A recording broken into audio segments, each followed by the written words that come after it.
Bueno, una charla de manantiales y espacios urbanos en Jalapa. Antes que nada, vamos a presentar al ponente, al historiador Paulo César López Romero. Bienvenido, un aplauso para él, por favor. Nos acompaña, como ustedes saben, es del grupo, de la asociación ya Jalapa Antiguo. Me imagino que todos ya están integrados en la página, y los que no los invitamos para que se sumen a la página y también a la asociación. También le damos la bienvenida al arquitecto Alberto Robledo, y el fundador y iniciador de este Jalapa Antiguo, Jorge Díaz. Bienvenido.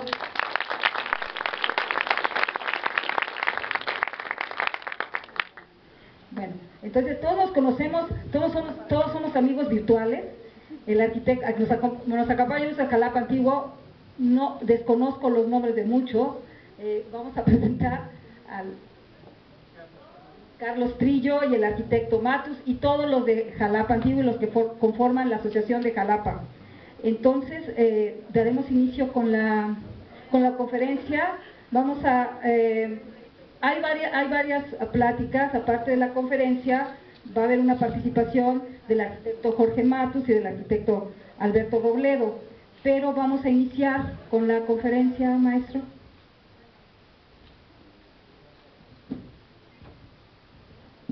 Bueno, buenas tardes, muchas gracias a todos por su asistencia. Antes de empezar esta charla quisiera agradecer de una manera muy especial a Jorge Díaz por la invitación a que esta plática fuera una realidad. Ya teníamos tiempo de entablar unas charlas sobre algunas cuestiones que yo he estado investigando y que en paso me he encontrado con datos acerca de la relación que había sobre el espacio urbano de Jalapa y los manantiales. También quisiera agradecer muy atentamente a Mónica Palacios, una lectora importante de mi blog, Un historiador y sus viajes, que es también una de las pautas por las cuales yo llegué a conocer a Jorge Díaz, y también a José Martín Blázquez, Benjamín Darío, Germán Cortés, Carlos Trillo, aquí presente, Marta Montes de Oca, por todos los debates y todas las opiniones que se van formando en el portal de Jalapa Antiguo en Facebook. Creo que es importante porque gracias al intercambio de información pues se ha podido crear un bonito grupo de debate y que está sobre todo mostrando nuevos datos sobre la historia de Jalapa, ¿no? Yo creo que eso es importante. En la medida que nosotros sigamos investigando y en la medida en que nosotros sigamos debatiendo, proponiendo y compartiendo información, pues los nuevos conocimientos van a estar más disponibles, ¿no? Y eso nos ayuda sobre todo a darle un nuevo énfasis a la historia que siempre se nos ha contado, ¿no? Entonces, pues mi agradecimiento a todos ellos y también a todos los compañeros que tengo en la Facultad de Historia, algunos apreciados compañeros y alumnos que vinieron aquí a escuchar las frases de un servidor del Instituto de Investigaciones Histórico-Sociales. También quisiera agradecer a todos los compañeros que tengo ahí y sobre todo también hacer énfasis al agradecimiento institucional, ¿no? Al Archivo Histórico Municipal de Jalapa, al Archivo Notarial de Jalapa, resguardado en la USB, por todas las facilidades para poder encontrar la información. Bueno, antes de comenzar esta charla no me gusta un poco ser egoísta, pero sí quisiera compartir de alguna manera cómo es que este tema llegó a mi interés, ¿no? Yo estoy dedicado básicamente, desde mi profesión como historiador, yo soy licenciado en Historia por parte de la Universidad Veracruzana, a recoger una serie de realidades espaciales. A mí me interesa mucho la cuestión de la geografía histórica. Dentro de este cúmulo de conocimientos que podríamos rescatar del pasado espacial de Jalapa, pues me he encontrado varias información o varios sucesos, varios hechos en diversas fuentes que nos hablan de diversas facetas, ¿no? De entorno urbano, de sociedad, de política, y bueno, pues cabe mencionar aquí que gracias a la Facultad de Historia de la Universidad Veracruzana ha habido muchos temas que están saliendo hoy en día. Entonces, puedo hacer una recomendación aquí, un paréntesis, para que acudan a la Biblioteca de Humanidades a leer toda la producción que se está haciendo a nivel licenciatura, que es muy importante tenerla en cuenta y no solamente centrarnos en los libros ya editados y que están en las tiendas, ¿no? Sino que ir a buscar qué es lo nuevo que está surgiendo, ¿no? Sobre todo para poder tener nuevos horizontes en cuanto a la historia de Jalapa.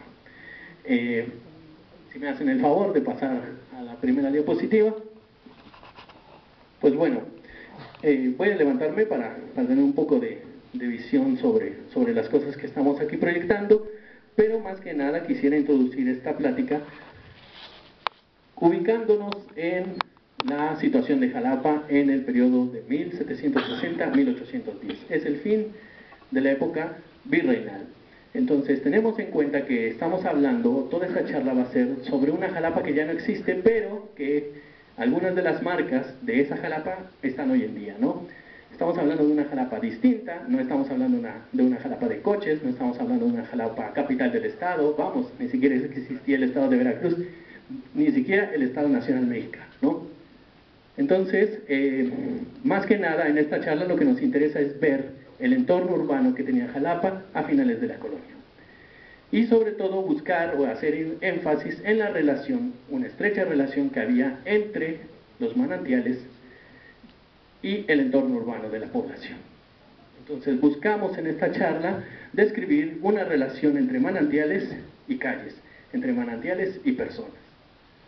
La siguiente, por favor. Bueno, para esta charla, para preparar el contexto, para preparar esta presentación, se acudió a dos tipos de información importante, ¿no? Primero, un grupo de información primaria que se basa sobre todo en información de archivo.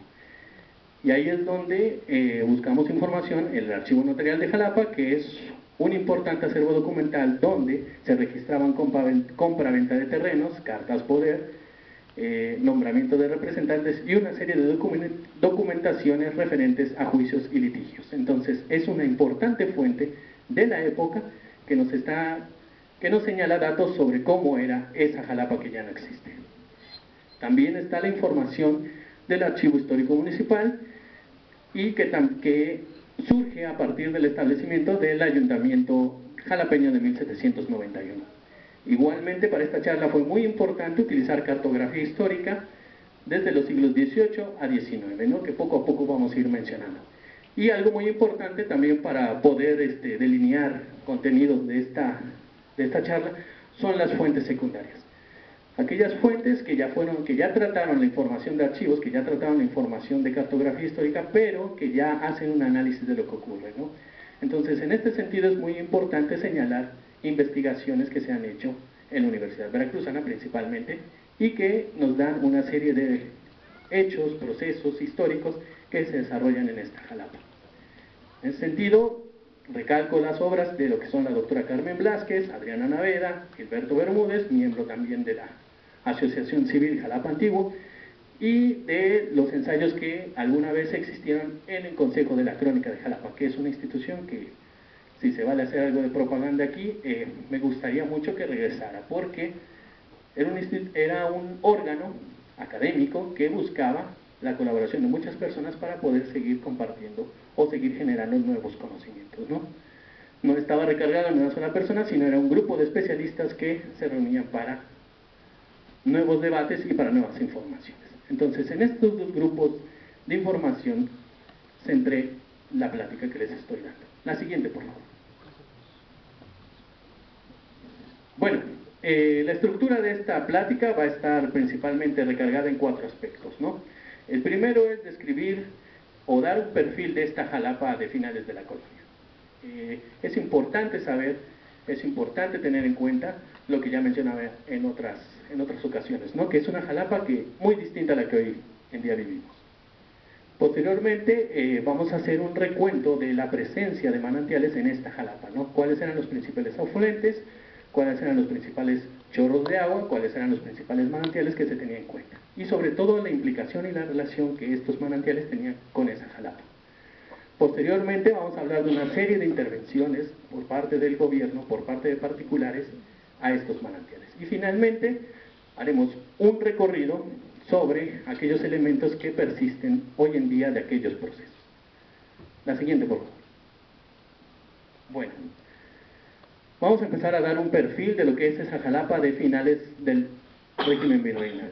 Aquí tenemos una perspectiva hecha por Alonso Curly de 1774, de la vista del pueblo de Jalapa. Como podemos observar, es un paisaje monocromático, pero que nos puede mostrar en qué medida o de qué lugar estamos hablando, ¿no? Un lugar muy acotado que tiene sus límites marcados ahí con el convento franciscano, con el número 3, y con la iglesia de San José, en la extrema derecha de ustedes, señalado con el número 6. Entonces vemos que es una población pequeña, una población que no tiene una gran extensión urbana, que sigue siendo un pueblo provinciano, pero que va a tener una serie de realidades que lo van a hacer dinámico, que lo van a hacer vivo. La siguiente, por favor. Bueno, para poder entender esta Jalapa de finales del régimen virreinal, es importante hacerlo en 4 ejes, o al menos eso es lo que yo considero que es necesario, ¿no? En primer lugar tenemos el eje político-administrativo, y en ese sentido, ese pueblecito que vimos en la anterior diapositiva era la sede de una alcaldía mayor. También fue una subdelegación de la Intendencia de Veracruz a partir de 1786. Igualmente en ese pueblito funcionaba un cabildo indígena, que había sido establecido desde los primeros años de la colonia, ¿no? Pero que su presencia política ya se había visto mermada por las instituciones españolas. Entonces está presente la documentación, pero hubo una serie de procesos históricos que fueron mermando este grupo político. Y finalmente, en Jalapa se establece un ayuntamiento de españoles para el año 1791. Cabe recordar que en esta época se buscaba tener una separación, una jerarquización de las instituciones de gobierno. Los indígenas eran un grupo poblacional aparte que debía tener su propio gobierno, y los españoles de la misma manera. Pero ambos convivían en este suelo y generaron una serie de documentos que hoy en día podemos consultar en el Archivo Histórico Municipal de Jalapa y en el Archivo Notarial de Jalapa, resguardado en el fondo antiguo de la Unidad de Servicios Bibliotecarios y de Información, o sea, la USBI. La siguiente, por favor. Bueno, otro eje que tenemos que tener presente en esta Jalapa es que se trata de una Jalapa llena de comerciantes. Una Jalapa que está en medio de un circuito mercantil importante que va desde el puerto de Cádiz en España hasta la Ciudad de México. Entonces, en ese sentido, el pueblo, villa, va a ser depositaria de un sinnúmero de pasajeros, de un sinnúmero de personas que vienen a comerciar. Y entonces vemos que el paisaje de este pueblo está muy representado con plazas de mercado, casas convertidas en almacenes, tiendas y diversas instalaciones, ¿no? A su izquierda es un plano de 1815 sobre la provincia de Jalapa, porque cabe mencionar también que Jalapa, al ser el centro político, también fue un centro económico de importancia. Localizado en el Camino Real de México a Veracruz, pues era el eje articulador de todo el comercio de la provincia. Pueblos desde Chiconquea, Conaulinco, Acatlán, Coahuatzintla, tenían que comerciar y tenían que llevar sus productos y adquirir otros que ellos necesitaban en Jalapa. Lo mismo pasaba con Jico, Coatepec y la zona de haciendas al sur de este pueblo.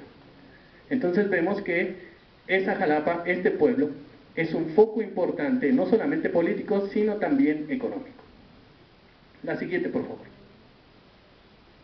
Ahora, ¿quiénes habitaban este pueblo? Para la época que nosotros estamos relatando, hay una fuerte población mestiza en esta Jalapa. ¿Qué quiere decir? Una población que ya no es ni indígena ni tampoco española, sino que es la mezcla de ambas, ¿no?